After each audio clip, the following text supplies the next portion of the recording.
Nous avons par moments l'occasion de vous présenter des sujets un peu plus piquants.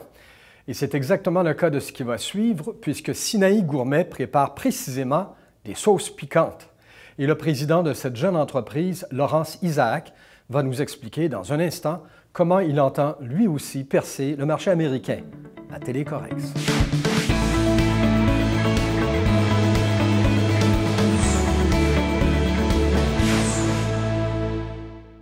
Monsieur Isaac, bonjour. Bonjour. Et bienvenue à ce nouvel épisode de Télécorex. On va parler bouffe avec vous. C'est un sujet que j'aime en particulier. Mais vous n'êtes pas tant un cuisinier, on ne parlera pas de restauration, tant que quelqu'un qui fournit des ingrédients, des produits, et dans un domaine bien précis chez vous, les sauces. Exactement. Il y en a beaucoup de sauces. En quoi la vôtre se distingue-t-elle? Les vôtres, j'aimerais dire. Nous autres, on est les seuls qui font une sauce. C'est une sauce piquante, spécifiquement, qu'on fait. Puis on est les seuls qui font des sauces piquantes sans vinaigre. Alors, qui veut dire que c'est un taux d'acidité c'est beaucoup moins acide qu'une sauce piquante traditionnelle. Puis pour un chef, t'es pas obligé d'équilibrer, ou quand on cuisine à la maison, t'es pas obligé de toujours équilibrer pour l'acidité. C'est plus balancé, ça se cuisine plus facilement, puis ça s'intègre mieux dans les recettes qu'on fait. Mais comment on fait pour faire passer? Vous venez d'en parler, habituellement, il y a du vinaigre là, dans une sauce presque toujours, comme 95 du temps. Et comment vous y parvenez, vous? Nous autres, notre taux d'acidité est moins bas. L'acide, c'est à 0, fait que c'est moins bas. Et on met du jus de lime frais, puis c'est dans nos procédures aussi comment on fait. Fait que ça m'a pris 1 an et demi de développer les procédures et la recette. Alors, c'est un petit peu plus compliqué parce qu'on n'a pas de marge d'erreur comme quand on met du vinaigre. Du vinaigre, c'est un agent de conservation, évidemment. C'est pour ça que les fermiers, à la fin de la saison, ils vont prendre tous les légumes qui restent ou les fruits qui restent. Ils vont mettre ça dans des contenants avec du vinaigre, puis ça va conserver pendant l'hiver, disons, au Canada. Mais c'est un ingrédient extrêmement dominant, le vinaigre. Alors, ça écrase le goût aussi, ça. Oui. Fait que si tu achètes un bon steak ou un beau morceau de saumon, tu ne veux pas nécessairement le mettre plein de vinaigre dessus, puisque tu viens juste de dépenser 10 $ sur un beau steak ou, je sais pas, une vingtaine sur un beau morceau de saumon. Puis après ça, tout ce que tu goûtes, c'est du vinaigre à 99 sous le gallon. Ça n'a pas de bon sens à un moment donné. Fait que c'est un petit peu pour ça que j'ai commencé là-dedans. C'est justement, je suis allé à un restaurant, j'ai commandé un steak.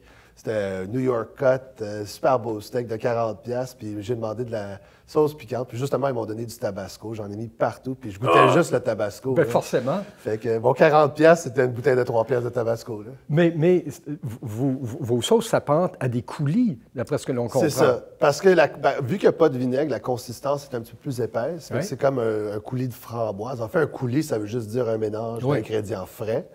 C'est sûr que nous autres, on associe souvent des coulis à des fruits. Oui. Mais ça a la consistance d'un coulis, c'est ça. Et c'est piquant, là? On a 4. En fait, maintenant, on va avoir 8 niveaux d'épices différents, dépendamment de la tolérance de la personne. On a comme un piment que c'est poblano, c'est 1/5 d'un jalapeno. C'est un piment qui a un goût floral, mais c'est très doux jusqu'à Ghost et Reaper, qui sont les deuxièmes et le premier plus piquant piment au monde. Le volcan, genre volcan. Ah, c'est quelque chose. Il faut se préparer quand on mange ça parce que ça a un goût intéressant, mais ça tape fort. Là. On va passer à maintenant que vous avez expliqué que vous avez mis l'eau à la bouche, littéralement, dans la partie carrément plus commerciale. Oui. Il fallait le concevoir, le produit, il fallait le mettre en marché. Et là, vous êtes en train d'évaluer ou d'aborder le marché américain. Oui. Pourtant, il y en a là-bas aussi des sauces. Là. Il va falloir vous faire valoir. Comment vous y parvenez? Fait que dans le monde de la sauce piquante, évidemment, pour moi, le marché le plus intéressant, c'est les Américains parce qu'ils dépensent beaucoup plus d'argent sur la sauce piquante et en consomment beaucoup plus que nous autres. Oui. Nous autres, on commence là-dedans. Là. Au Canada, ça commence... Il fallait apprivoiser le goût pour commencer, là, ici. Oui. Bien, ici, c'est quelque chose qui commence parce que, premièrement, c'est bon pour la santé. On a des générations qui ont été élevées sur des restaurants. Oui, nos grands-parents ne sortaient pas au restaurant. Maintenant, on sort au restaurant. Fait qu'on commence à être habitué à l'idée de manger épicé. Plus, on est multiculturel. Alors, on a des influences de beaucoup de cuisines différentes. Tandis que les Américains, vu leur proximité au Mexique ou vu leur proximité avec les cultures différentes qu'ils avaient, ils mangent déjà très épicé, surtout au sud des États-Unis.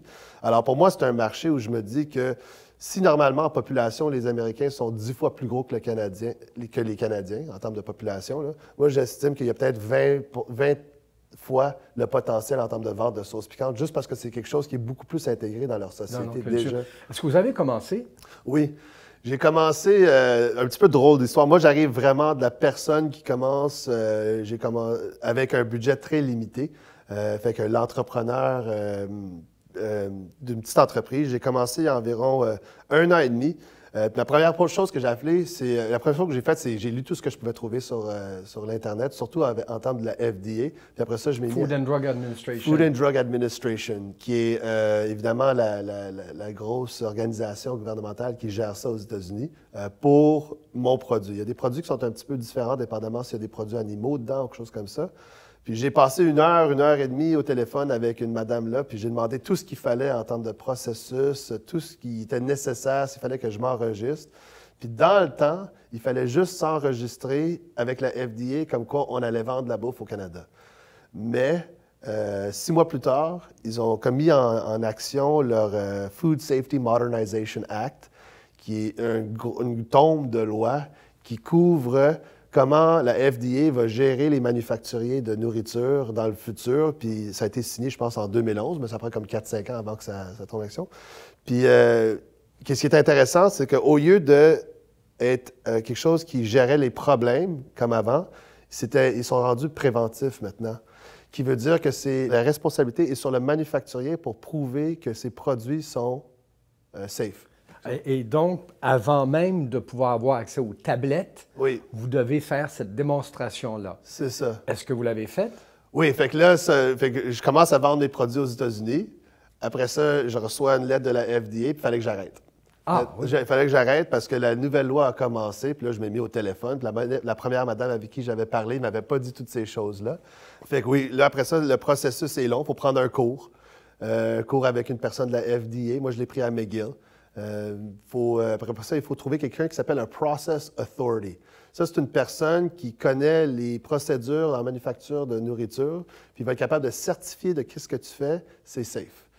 Puis là, j'ai trouvé ça. Fait que là, je suis conforme selon la FDA. Il fallait que je change mes étiquettes, puis là, on est rentré dedans, puis on vend, là. On vend. Et vous vendez où? Est-ce que vous avez commencé là, tout près d'ici, près des frontières? C'est ça. On a commencé près des frontières. On a quelques magasins en Californie qu'on est, là, il reste juste à livrer le produit, mais on est surtout à New York, dans les régions comme ça. Là, la prochaine étape, c'est que j'ai trouvé une demoiselle qui va être mon broker. Puis là, on a un email qui va sortir cette semaine à 100 des top chefs aux États-Unis. Parce que moi, ma stratégie, toujours, je commence avec les chefs. OK, je comprends. Je comprends d'abord pour essayer de faire qu'il y a des gens qui comme endossent le produit avant qu'ils se retrouvent en... Parce que c'est toujours plus facile si vous avez ce genre de reconnaissance. Absolument. Fait que moi, c'est les chefs, premièrement, puis les petites à moyenne chaîne, où le propriétaire ou le gérant est vraiment impliqué dans la gestion, puis je peux le convaincre de mon produit, puis il va être capable d'être là pour faire mon marketing pour moi, parce que j'ai pas le budget immense de marketing qu'il faut, surtout aux États-Unis où c'est tellement compétitif, où il y a tellement de sauces piquantes. Fait que c'est comme des petits trucs que j'utilise pour m'assurer que j'ai de l'aide. Tu sais. Ça vous prend autrement dit une sorte de Martha Stewart qui arriverait et qui brandirait ça en disant... Ah, ça serait super. Ça serait évidemment complètement différent. Il suffit de lui arriver puis lui montrer un truc de même en disant, puis lui donnez dans sa main. Regardez, vous allez à une foire, vous lui donnez dans la main, puis faites venir quelqu'un qui prend une photo, c'est garanti. Oui, c'est sûr. Eux, ils sont gros là-dessus, les Américains, les celebrity spots. Même Kim Kardashian pourrait prendre une photo dessus, puis ça marcherait. Là.